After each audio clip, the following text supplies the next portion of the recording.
నైమిత్తిక తిథులని కొన్ని ఉంటాయి. దీపావళి పండగ ఉందనుకోండి, దీపావళి పండగ నాడు తెల్లవారిపోయాక స్నానం చేయకూడదు. తెల్లవారక ముందు తైలాభ్యంజనం చేసుకుని, అంటే ఒళ్ళంతా నువ్వుల నూనె రాసుకుని, పెద్దవాళ్ళు వచ్చి మాడు మీద చౌరు పెడతారు, ఒంటికంతటికి నువ్వుల నూనె రాసుకుని, అప్పుడు సూర్యోదయం కాకముందు తలస్నానం చేసేయాలి.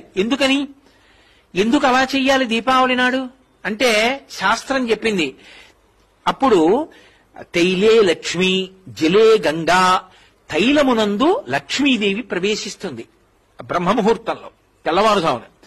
ఆ నూనె ఒంటికి రాసుకున్నారనుకోండి, లక్ష్మి ఒళ్ళంతా ప్రవేశిస్తుంది. లక్ష్మి ప్రవేశిస్తే అలక్ష్మి తొలగిపోతుంది. జలే గంగా, జలముల యందు గంగ ప్రవేశిస్తుంది. తన పాపమే కదూ, తన చేత దుష్టమైన ఆలోచనలు చేయించి కష్టాల్లో పడేటట్టు చేయిస్తుంది.